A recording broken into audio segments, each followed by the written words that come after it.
भारत और अमेरिका बीते कुछ वर्षों में जितने करीब आए हैं, पाकिस्तान और अमेरिका के बीच दूरी उतनी ज्यादा बढ़ी।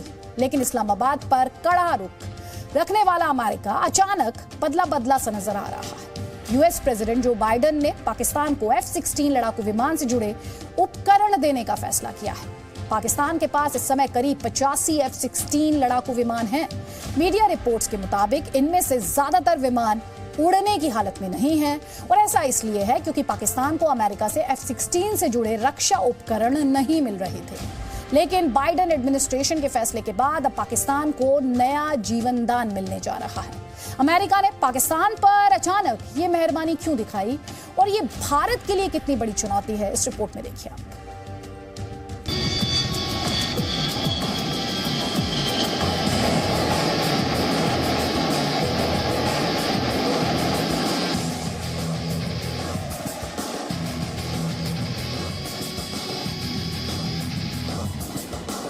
ये अमेरिका का F-16 लड़ाकू विमान है।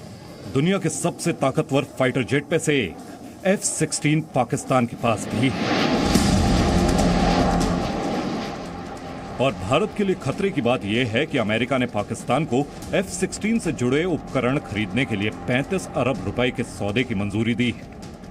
ये मोटी रकम अमेरिका इसलिए दे रहा है ताकि पाकिस्तान F-16 विमान उड़ा सके, उसका रखरखाव कर सके।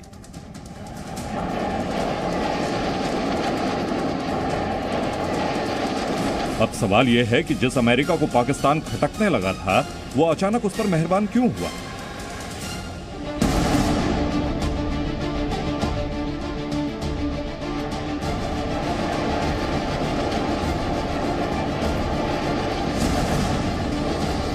क्या इमरान खान को सत्ता से हटाने का ये इनाम है? हम ये नहीं चाहते कि हम किसी दुनिया के मुल्क से लड़ाई करें। हम अमेरिका को मैं बार बार कहूं कि अमेरिका,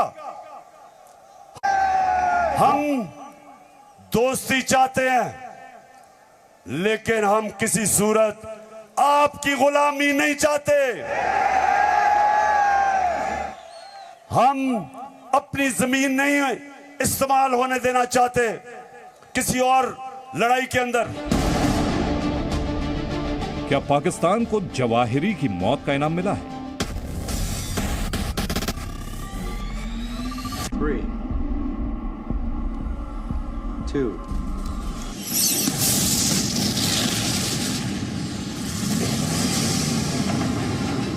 पाकिस्तान को रक्षा जरूरतों के लिए 35 अरब रुपए देने का अमेरिका का फैसला हर किसी को हैरान कर रहा है। हैरानी इसलिए क्योंकि साल 2018 में अमेरिका की तत्कालीन ट्रंप सरकार ने पाकिस्तान को आर्थिक मदद देना बंद कर दिया था। तर्क यह था कि पाकिस्तान तालिबान और हक्कानी नेटवर्क जैसे आतंकी संगठनों पर कार्रवाई करने में नाकाम रहा। और अब बाइडेन सरकार ने पाकिस्तान को मदद करने के लिए ट्रंप सरकार के फैसले को बदल दिया। मौजूदा सरकार का तर्क यह है कि इससे पाकिस्तान को आतंकवाद के खतरे से निपटने में आसानी होगी। अमेरिका को पाकिस्तान की ज़रूरत है, स्पेशली अगर उसको इंटरनेशनल टेररिज्म जो कि पैदा हो रहा है अफ़गानिस्तान में, स्पेशली अल-कायदा और इस्लामिक स्टेट खोरासन, उसको अगर वो कंट्रोल में रखना चाहता है या उसको बर्बाद करना चाहता है तो उसको बेसिस चाहिए पाकिस्तान में, क्योंकि उस बेसिस से ही वो उनको ड्रोन की मदद से उनको बर्बाद कर सकता है।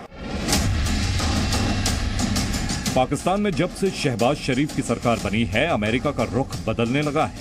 कहा जाता है कि जब इमरान खान पाकिस्तान के प्रधानमंत्री थे, तब अमेरिका के राष्ट्रपति जो बाइडेन ने उनसे कभी फोन पर बात तक नहीं की।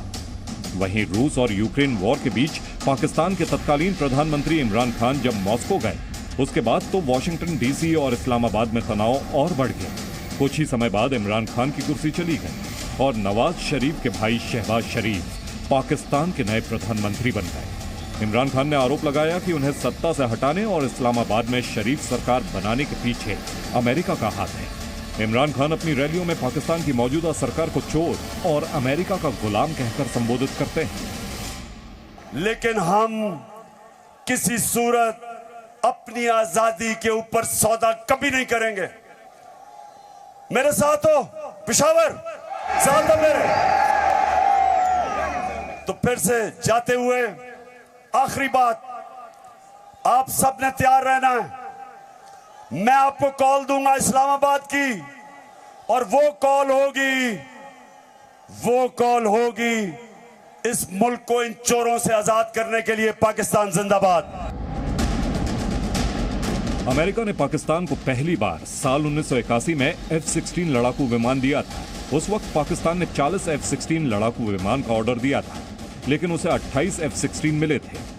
1990 के दशक में पाकिस्तान की परमाणु तैयारी को देखते हुए अमेरिका ने F-16 की सप्लाई पर बैन लगा दिया था। उसके बाद साल 2005 में आतंकवादी संगठन अलकायदा के खिलाफ लड़ाई के नाम पर F-16 देना दोबारा शुरू किया था। यानी जब जब अमेरिका का मन करता है वो पाकिस्तान को F-16 देता है, और जब मन नहीं करता है तो रोक लगा देता है। अमेरिका जो कि बार बार ये कह रहा था कि पाकिस्तान डबल क्रॉस किया पाकिस्तान ने अमेरिका को, और उसने कोई सहायता नहीं की टेररिज्म के साथ लड़ने के लिए, और उसकी जो मदद 2018 में डोनाल्ड ट्रंप ने रोक दी थी, अब जो बाइडेन ने अपने फायदे के लिए दोबारा शुरू कर दी है। जहां तक भारत के लिए खतरे की बात है तो F-16 से मुकाबला करने के लिए हमारे पास रफाल जैसा अत्याधुनिक लड़ाकू विमान है। रफाल के आगे F-16 कहीं नहीं ठहरता, इसीलिए हिंदुस्तान को F-16 की चिंता नहीं है। चिंता है तो अमेरिका के रवैये की, जो पाकिस्तान के आतंक चरित्र को देखते हुए भी उसे फिर से हथियार दे रहा है। ब्यूरो रिपोर्ट, जी मीडिया। तो ये सच है कि F-16 की रफ्तार आवाज की रफ्तार से दोगुनी है, लेकिन जब भारत से मुकाबले की बात आती है तो पाकिस्तान का F-16 इसी रफ्तार से पीछे भाग जाता है। हम आपको बताते हैं कि भारत को F-16 से क्यों नहीं डरना चाहिए। इसका जवाब एक तरीके से रफाल है। रफाल लड़ाकू विमान हर मामले में F-16 पर भारी पड़ता है। रडार के लिहाज से बात करें तो रफाल 100 किलोमीटर के दायरे में 40 टारगेट का पता लगा सकता है, वहीं F-16 84 किलोमीटर के दायरे में 20 टारगेट का ही पता लगा सकता है। तो आप समझ लीजिए यह रफाल की निगरानी क्षमता F-16 से दोगुनी है। मिसाइल रेंज की बात अब करते हैं तो हवा से हवा में मार करने वाले मिटियोर मिसाइल की रेंज F-16 से 1.5 गुना ज्यादा है, और साथ ही रफाल 1 घंटे में 2222 किलोमीटर की दूरी तय करता है, वहीं F-16 2415 किलोमीटर की दूरी तय करता है। यहां पर आपको समझना यह होगा कि F-16 सिंगल इंजन वाला लड़ाकू विमान है, जबकि रफाल डबल इंजन है। डबल इंजन का सीधा मतलब ज्यादा रिलायबल, ज्यादा भरोसेमंद और ज्यादा ताकतवर भी। अगर तेज उड़ान की बात करें तो 1 मिनट में रफाल 18,288 किलोमीटर की ऊंचाई को छू सकता है, वहीं F-16 1 मिनट में 15,240 मीटर की ऊंचाई तक पहुंच सकता है।